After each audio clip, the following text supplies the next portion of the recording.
Bismillahirrahmanirrahim. Assalamu alaikum dear students, how are you? This is new syllabus primary mathematics workbook 5B. आज हम इसके अंदर revision 3A के कुछ क्वेश्चन सॉल्व करेंगे। वीडियो एंड तक ज़रूर देखिएगा, अच्छी लगे तो लाइक कमेंट शेयर कीजिएगा। चैनल सब्सक्राइब नहीं किया तो प्लीज़ सब्सक्राइब कर लीजिए। पेज नंबर 69 के ऊपर आप देख सकते हैं, यहाँ पर हमारे पास कुछ क्वेश्चंस हैं। क्वेश्चन नंबर 1 में आप देखेंगे तो मल्टीप्लिकेशन और डिवीजन है, और यहाँ पर भी कोई और नंबर से मल्टीप्लाई डिवाइड नहीं करना, बल्कि आपने डिवाइड करना सीखना है या मल्टीप्लाई करना सीखना है 10, 100 और 1000 के साथ। हम डिटेल में ये सारी चीज़ें सॉल्व कर चुके हैं जब हमने डेसिमल के क्वेश्चंस किए थे, तो मैं आपको लिंक डिस्क्रिप्शन बॉक्स में दे दूँगी। अगर आपने वो वीडियोस नहीं देखी तो आप वहाँ पर जाकर देख सकते हैं। और आज हम रिवीजन में जब करेंगे तो वो सारी चीज़ें आपकी दोबारा से ब्रशअप हो जाएंगी। ठीक है, तो बच्चों जब भी आपके पास कोई नंबर ऐसा हो जिसके अंदर 1 और ज़ीरोज़ हों, ठीक है, तो अब आपने कैसे मल्टीप्लाई करना है, आपने सिर्फ ये देखना है कि उसके अंदर कितने ज़ीरोज़ हैं। अगर हमारे पास 10 है, ठीक है, 1 0 10 है हमारे पास, एक ज़ीरो होता है 10 में, तो सिंपली अगर हम मल्टीप्लाई कर रहे हैं तो हमारा जो डेसिमल है वो एक डिजिट आगे मूव कर जाएगा। अभी आप यहाँ पर देख सकते हो 0 और 7 के बीच में है डेसिमल, तो ये डेसिमल उठकर 7 और 3 के बीच में आ जाएगा। तो ये नंबर मेरे पास बन जाएगा 07.3, और 7 से पहले 0 लिखने की कोई ज़रूरत नहीं होती, क्योंकि आपको पता है कि शुरू में जो 0 होता है उसकी कोई वैल्यू नहीं होती। इसी तरह से यहाँ पर आप देख सकते हो कि यहाँ पर 0.527 को 1000 से मल्टीप्लाई करना है। 1000 में मेरे पास 3 ज़ीरोज़ हैं, डेसिमल उठेगा और 3 डिजिट्स आगे मूव कर जाएगा। तो ये क्या बन जाएगा मेरे पास 527 पॉइंट। तो ये आप पॉइंट लिखने की कोई ज़रूरत नहीं है, क्योंकि आखिर में पॉइंट लिखने की कोई नीड नहीं होती। अब यहाँ पर 5.4 है, मल्टीप्लाई करना है 500 से। अब ये 100 नहीं है बच्चों, बल्कि ये 500 है। तो ऐसे में हमें क्या करना होता है, हमें सिंपली ये करना होता है कि जो भी नंबर दिया हुआ है 100 का मल्टीपल है, तो हमने उसको स्प्लिट कर देना है। कैसे? 100 5s are 500 होता है ना बच्चों, तो हमने इसको स्प्लिट कर दिया 100 और 5 के अंदर। अब आप या तो ये करें कि 5.4 को पहले 5 से मल्टीप्लाई कर लें, ज़्यादा आसान बात है, कम डिजिट्स हैं। 5.4 को हम यहाँ पर 5 से मल्टीप्लाई करके देखेंगे तो हमारे पास आंसर आ जाएगा 27.0, यानी 27। ठीक है, ये आप देख सकते हैं 5 4s are 20, 5 5s are 25 + 2 27। Decimal के बाद सिर्फ एक डिजिट है, तो हमने भी यहाँ पर एक डिजिट से पहले डेसिमल लगा लिया, तो ये 27.0 हो गया। अब जब मैंने 5.4 को 5 से मल्टीप्लाई कर लिया, मेरे पास आंसर आ गया 27। तो अब इसको मैं 100 से मल्टीप्लाई करूंगी। अब जब 100 से मल्टीप्लाई करूंगी तो मेरे पास बच्चों डेसिमल के बाद जो डेसिमल है मेरा वो 2 डिजिट्स आगे मूव कर जाएगा। अब यहाँ पर आप कहेंगे डेसिमल तो है ही नहीं। जब डेसिमल नहीं होता है तो डेसिमल कहाँ होता है बच्चों? डेसिमल आखिर में होता है। ठीक है, अब यहाँ पर डेसिमल के बाद कोई डिजिट्स नहीं है।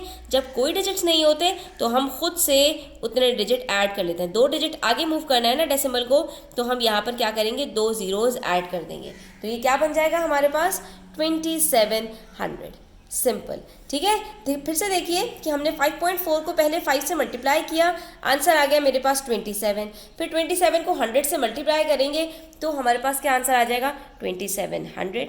ठीक है, अब यहाँ पर है 8.09 मल्टीप्लाई बाय 30, तो आप यहाँ पर 8.09 को पहले 3 से मल्टीप्लाई कर लो, जो आंसर आए उसको 10 से मल्टीप्लाई कर लेना है। क्यों? क्योंकि 30 को हमने स्प्लिट कर दिया 3 × 10 से। ठीक है, तो अब यहाँ पर 8.09 को मैं यहाँ पर 3 से मल्टीप्लाई करती हूँ, देखती हूँ क्या आंसर आता है। 3 9s are 27, 3 0s are 0, 3 8s are 24।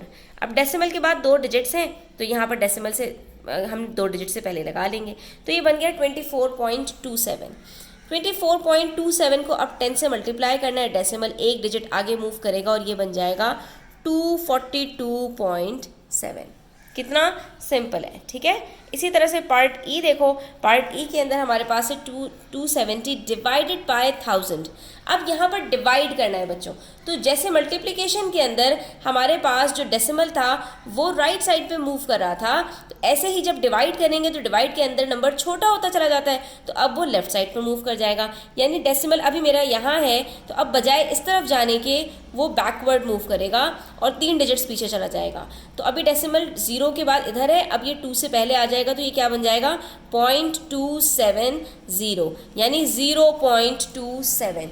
आखिर में डेसिमल के अंदर जो बच्चों आखिर में ज़ीरोज़ होते हैं उनकी कोई वैल्यू नहीं होती, इसलिए हम इसको सिर्फ ये क्या कह सकते हैं 0.27। इसी तरह से यहाँ पर है आपके पास 100 से डिवाइड करना है, तो डेसिमल अभी 7 के बाद है, 2 डिजिट्स पीछे चला जाएगा तो कहाँ आ जाएगा, 5 और 0 के बीच में, ये क्या बन जाएगा, 5.079।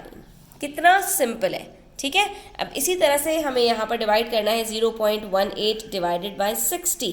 तो अब इसको कैसे डिवाइड करेंगे बच्चों, तो कोई मसला नहीं है, 0.18 डिवाइड के निशान के बजाय अपॉन बनाओ और 60 को स्प्लिट कर दो 6 और 10 के बीच में, ठीक है।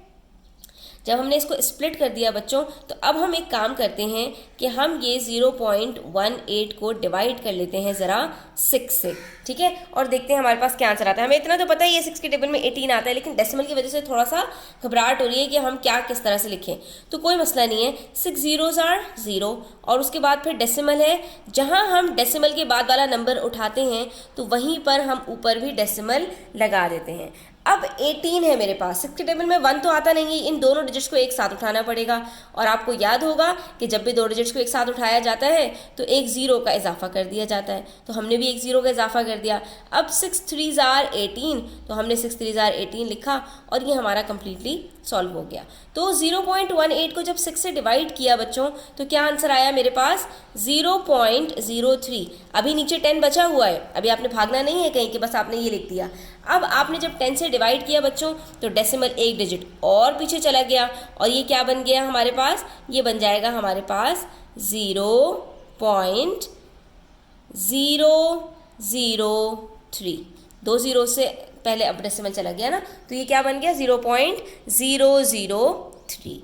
इसी तरह से यहाँ पर है 110, इसको डिवाइड करना है आपने 2000 से, तो आपने यहाँ पर 2 मल्टीप्लाई बाय 1000 नीचे लिख दिया, ठीक है। अब आप यहाँ पर पहले 110 को 2 से ज़रा डिवाइड करके देखो, जब हम 2 से इसको डिवाइड करेंगे तो आंसर हमारे पास 55 आएगा। 2 5s are 10, फिर से बचा 1 0, 2 5s are 10, तो ये देखा 55 आंसर आ गया। तो अब ये 55 को हमें डिवाइड करना है 1000 से, ठीक है। अब जब 1000 से डिवाइड करना है तो डेसिमल अभी कहाँ है, यहाँ 5 के बाद है। अब जब 1000 से डिवाइड करेंगे तो डेसिमल 1 2 3 डिजिट्स पीछे चला जाएगा, यहाँ कुछ नहीं है तो 0 लगा लो, तो ये क्या बन जाएगा, 0.055। पॉइंट से पहले कुछ नहीं होता तो एक 0 लगा लिया, तो क्या आंसर आ गया, 0.055। कितना सिंपल है बच्चों, सिर्फ प्रैक्टिस करोगे और आप इसको करने में माहिर हो जाओगे इंशाल्लाह। इसी तरह से आपके पास कुछ फिल इन द ब्लैंक्स दी हुई हैं और अब की दफ़ा इन्होंने आपसे पूछा है कि भाई किससे मल्टीप्लाई करूं कि ये आंसर आ जाए। तो आपने सिर्फ देखना है कि डेसिमल कहाँ मूव हुआ है। अगर डेसिमल आगे की साइड पे मूव हुआ है तो आपने देखना है कितने डिजिट्स मूव हुआ है, उतने आपने 1 के साथ 0 लगा देने हैं। अगर आपने देखा कि डेसिमल इस तरफ मूव कर गया है तो यकीनी बात है डिवीजन हुआ है, देखना है कितने डिजिट्स मूव कर गया है तो उतने आपने ज़ीरोज़ लगा देने हैं। अब यहाँ पर आप देखोगे 0 9 1 5, 0 और 9 के बीच में है, ठीक है। यहाँ पर कहाँ है, 9 और 1 के बीच में है, तो सिर्फ एक डिजिट आगे किया है, तो इसका मतलब है किससे मल्टीप्लाई किया होगा, 10 से, ठीक है। अब यहाँ पर 0.21 है और मल्टीप्लाई किया किसी नंबर से तो डेसिमल कहाँ चला गया, 0 के बाद चला गया, ठीक है। तो यहाँ पर 1 2 और एक और नंबर 0 ऐड किया है और उसके बाद डेसिमल चला गया, 3 डिजिट्स हैं 2 1 0। यहाँ पर देखो 2 से पहले है डेसिमल और वहाँ पर 1 के बाद एक 0 लगाया, उसके बाद भी जो है वो डेसिमल चला गया, तो 3 डिजिट्स मूव किया है, तो इसका मतलब है किससे मल्टीप्लाई किया, वेरी गुड, 1000 से मल्टीप्लाई किया। इसी तरह डिवीजन की बात है, यहाँ 3 और 9 के बीच में है, तो 3 और 9 के बीच में 1 2 2 डिजिट्स पीछे चला गया, तो किससे डिवाइड किया होगा, 100 से, वेरी गुड। और यहाँ पर 63 को किससे डिवाइड किया होगा कि ये आप यहाँ पर देख रहे हो डेसिमल कहाँ है, अभी डेसिमल 3 के बाद है, अब कहाँ चला गया, 1 2 3 डिजिट्स पीछे चला गया, तो किससे डिवाइड किया होगा, वेरी गुड, 1000 से डिवाइड किया होगा। और यहाँ पर हमारा पेज नंबर 69 कंप्लीट होता है। आई होप स्टूडेंट्स कि आपको क्लियर हो गया होगा। स्टिल कोई और क्वेश्चंस हो, कोई क्वेरीज हो तो आप कमेंट सेक्शन में पूछ सकते हैं। Thanks for watching the video till the end, take care, अल्लाह हाफिज़।